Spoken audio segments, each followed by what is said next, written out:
Morning everyone. आज हमारे साथ एक स्पेशल गेस्ट जुड़े हैं, डॉक्टर सजू एलन, जिनको कि आप सब लोग जानते हैं। तो आज हम उनके साथ बात करेंगे not as a surgeon but as a club member, जो कि इस टाइम पे जनरल सेक्रेटरी के लिए कॉन्टेस्ट कर रहे हैं। तो हम उनसे जानना चाहेंगे।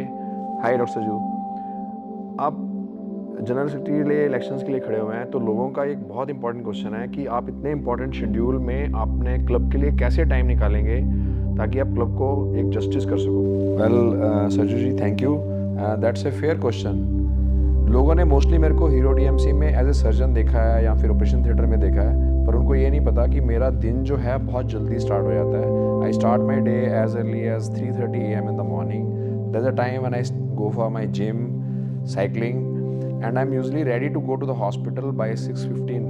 सो 6:30 बजे मैं हॉस्पिटल पहुंच जाता हूँ। उसके बाद में राउंड्स के बाद में जो भी मेरा शेड्यूल होता है सर्जरी का, 3 से 4 केसेस का, वो मोस्टली जो है 1 बजे तक ख़त्म हो जाता है। उसके बाद में मैं 2 से 3 अपना ओपीडी करता हूँ। 3 बजे मेरा सारा जो वर्क है हॉस्पिटल का वो रैप अप हो जाता है। So between 3 to 3:30 I have leave for the hospital to my house. और जो लोधी क्लब है वो बिल्कुल मेरे घर के रास्ते में आता है। सो 3:30 से लेकर मेरे पास काफ़ी टाइम होता है कि मैं अपने लिए, अपनी हॉबीज़ के लिए या फिर क्लब के लिए प्रॉपर टाइम दे सकूं। तो आई थिंक कोई भी जो है, अगर आप कोई भी बिजनेसमैन या कोई भी शेड्यूल को चेक करें किसी भी आदमी के, तो उसके पास मेरे को नहीं लगता कि इतना टाइम होगा कि वो 3:30 फ्री होके अपना टाइम जो है अपनी हॉबीज़ के लिए या अपनी फैमिली के लिए या फिर क्लब के लिए दे सके। सबसे ज़्यादा इंपॉर्टेंट ये रहता है कि लाइफ में आप डिसिप्लिन लाइफ लीड करो, और टाइम मैनेजमेंट जो है वो इम्पॉर्टेंट है। टाइम निकलता नहीं है, निकालना पड़ता है। अगर आप टाइम को प्रॉपर्ली मैनेज करेंगे तो आपको मोस्ट ऑफ द एक्टिविटीज़ के लिए हमेशा टाइम निकल ही आएगा। तो मैं ये जानना चाहूँगा आपसे कि पिछले 4 साल में आप एग्जीक्यूटिव कमेटी में रहे, पहले आप जॉइंट सेक्रेटरी थे और प्रेजेंट सिनेरियो में आप वाइस प्रेसिडेंट थे। तो इस ड्यूरिंग दिस पीरियड आपने क्लब के लिए क्या कंट्रीब्यूट किया? मैं सभी को ये बताना चाहूँगा कि जब मैंने फर्स्ट टेन्योर में as a joint secretary join किया था, तो सबसे मेरा जो पहला जो कंट्रीब्यूशन था, we installed a Buddha statue photo on a glass which is in the form of a painting symbolising peace and wisdom, ताकि क्लब में एंटर होते ही आपको एक डिफरेंट तरह की वाइब्स आए। उसके बाद में जो सेकंड प्रोजेक्ट था, एक ओपन एयर थिएटर बनाया ताकि लोगों को एक यूनिक एक्सपीरियंस मिले मूवीज़ देखने के लिए या लाइव मैचेस जो क्रिकेट के चलते हैं वो देखने के लिए। थर्ड जो इम्पोर्टेंट काम था मेरा, कार्ड रूम रेनोवेशन और जो नया रेस्टोरेंट बन रहा है उसमें मेरा बहुत ज़्यादा बड़ा योगदान है, क्योंकि सारी ड्राइंग्स एंड सारी पेंटिंग्स जो हैं उसके अंदर जो है वो मेरी खुद की बनाई हुई हैं। और एक हमने कार्ड सिस्टम चालू किया जिससे कि कैशलेस ट्रांजैक्शंस की जा सके क्लब में। और सिमिलरली एक ऑटोमेटेड सॉफ्टवेयर बनाया जिससे कि लोगों को, जो क्लब के मेंबर्स हैं, उनको पर्सनलाइज तरीके से क्लब की एक्टिविटीज़ के बारे में मैसेज मिलता रहे। उससे ईजी हो जाता है कि क्लब में जो भी एक्टिविटीज़ हो रही हैं उनके बारे में उनको पता लगे। सो ये एक बहुत ज़्यादा इंपॉर्टेंट कंट्रीब्यूशंस हैं। उसके अलावा जो बार है, बार के अंदर उसको रिवैम्प किया गया, उसकी रेनोवेशन की गई। अगर आप बार के अंदर एंटर करते हैं तो अंदर करते ही एक फैसाड में एक पिक्चर लगाई गई है जो कि हमने फ्री में कंपनी से उनको ये बताया कि आप क्लब को ये कंट्रीब्यूट करिए। सिमिलरली स्टेयर्स को रेनोवेट किया। स्टेज के पास में एक बुद्धा का स्टैचू लगाया जो कि कम्प्लीटली फ्री ऑफ कॉस्ट दिया गया bye RG stone.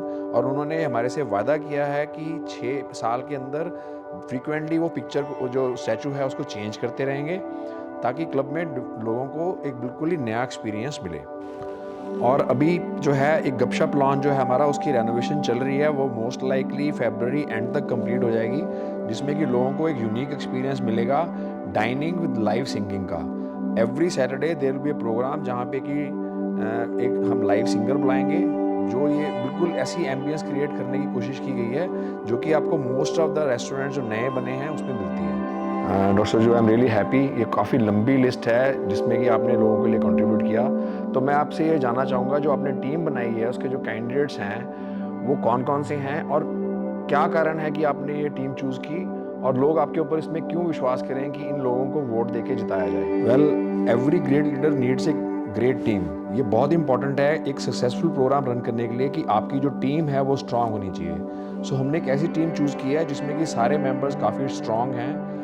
For example कि अरविंदर पट्टा जी जो कि वाइस प्रेसिडेंट के लिए कॉन्टेस्ट कर रहे हैं, he is a man of actions. Gupta हैं, वो जॉइंट सेक्रेटरी के लिए रन कर रहे हैं। जो कि लोगों की प्रॉब्लम्स को समझते हैं। नीरज आनंद हैं, वो कल्चर सेक्टर के लिए रन करते हैं।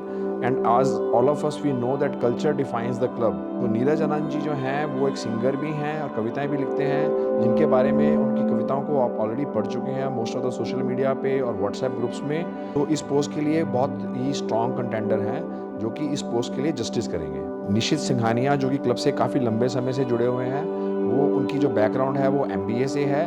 वो एक ट्रांसपेरेंसी सिस्टम लेके आएंगे फाइनेंस के बारे में और क्लब के लिए काफ़ी बड़ा योगदान देंगे। राम शर्मा जो कि एग्जिस्टिंग स्पोर्ट्स सेक्रेटरी हैं और 4 साल से स्पोर्ट्स सेक्रेटरी की पोजीशन पे हैं, जो भी उन्होंने कंट्रीब्यूशन किया है आप सब लोग ऑलरेडी जानते हैं। और उनका मेन कंसर्न जो है इस टाइम पे क्लब में जो जिम की फैसिलिटीज़ को इम्प्रूव करना, उसको जिम को एक्सटेंड करना और एक ऑल वेदर स्विमिंग पूल जो कि प्रोजेक्ट ऑलरेडी अप्रूव हो चुका है उसको एक रियल पिक्चर में लेके आना। राम शर्मा की जो स्पोर्ट्स लीग जिसमें कि ऑलमोस्ट सारे इवेंट्स किए जाते हैं, जिसमें क्लब मेंबर सारे एंजॉय करते हैं, उसके साथ आप अच्छी तरह से वाकिफ़ है। ज्योति ग्रोवर जो कि एग्जिस्टिंग बार सेक्रेटरी हैं, उन्होंने लिक्वर कंपनी से मिलने वाली प्रमोशन से क्लब के मेंबर्स को पास ऑन किया और एक ओपन एयर बार का और एक मोबाइल वैन जिसको कि बार में कन्वर्ट करके क्लब को एक इम्पॉर्टेंट कंट्रीब्यूशन दी। इंजीनियर हरिंदर सिंह जी जो BSNL से हैं, जो कि एग्जिस्टिंग मैच सेक्रेटरी हैं, उन्होंने क्लब में काफ़ी हद तक इम्प्रूवमेंट लाने की कोशिश की है और आने वाले टाइम में और भी ज़्यादा कंट्रीब्यूट करेंगे।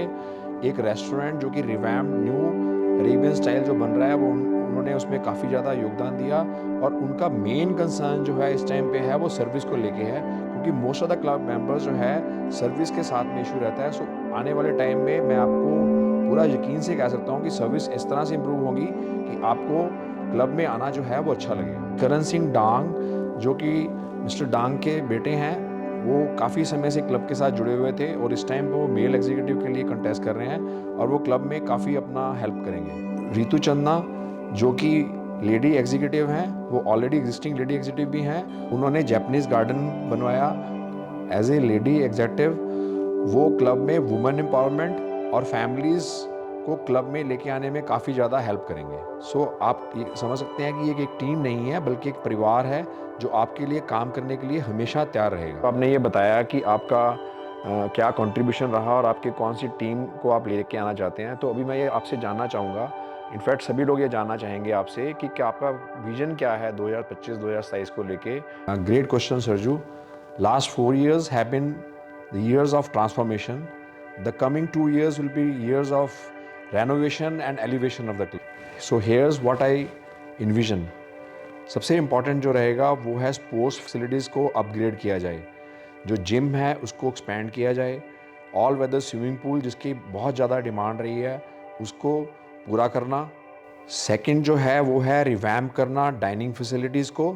एक बहुत ही इम्पॉर्टेंट रेस्टोरेंट जो कि फर्स्ट फ्लोर पे बन रहा है वो ऑलमोस्ट कंप्लीट हो जाएगा। सो उसमें क्लब मेंबर्स को एक फाइन डाइनिंग का नया एक्सपीरियंस मिलेगा। सेकेंडली जो क्लब की लॉबी है उसको अपग्रेड करके एक 5 स्टार लॉन्च में कन्वर्ट करना, ताकि लोगों के लिए एम्पल स्पेस हो एंजॉयमेंट के लिए प्लस पार्टीज़ करने के लिए। जो गपशप लॉन्च जिसके बारे में मैं ऑलरेडी आपको बता रहा हूँ, वो एक अनदर फील्ड होगा जहाँ पे कि लोगों को fine dining with live singing का एक्सपीरियंस मिलेगा। एक ऑटोमेटेड मैसेजिंग सिस्टम जो ऑलरेडी हम लेके आए हुए हैं, उसमें एक ऐसा प्रोविज़न कराया जाएगा जिसमें कि क्लब में लोग आने से पहले व्हाट्सएप के through he most of the bookings जो हैं अपनी कर पाएंगे। यानी कि जैसे कि ऑर्डर करना है आपने, वो भी डिजिटली जो है क्लब की ऐप के थ्रू आप ऑर्डर कर सकते हैं। सिमिलरली अगर आपने अपना स्पा या मसाज के बारे में बुक करना है तो स्लॉट्स ऑटोमेटिकली व्हाट्सएप पे अवेलेबल होंगे और डिपेंडिंग ऑन द स्लॉट्स वो लोग उसको अपना बुक कर सकेंगे। सो डिजिटाइजेशन जो है आज की डेट में बहुत ज़्यादा इम्पोर्टेंट है। We will ensure that the senior members and kids जो हैं उनकी क्लब में इंक्लूसिविटी जो है वो बढ़े। ऑलरेडी हमने क्लब में जो लॉबी है उसमें स्पोर्ट्स की फैसिलिटीज़ जो किड्स के लिए हैं उसको एनहांस किया है।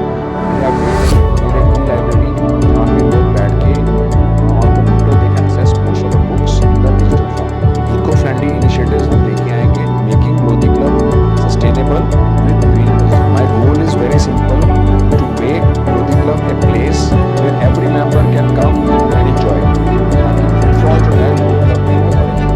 Thanks doctor Sarju, that's a very good vision. Before we wrap up, I would really like to know what Dr. Sarju exactly is when it comes to club, whether he is Sarju or Dr. Sarju.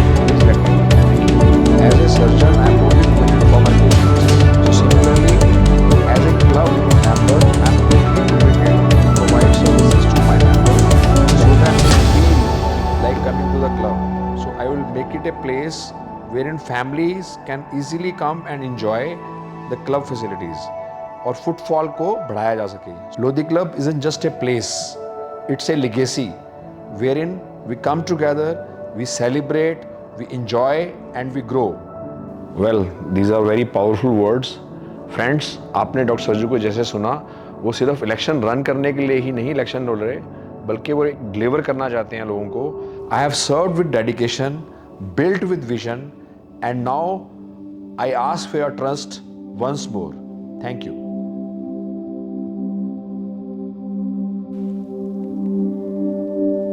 Thank you.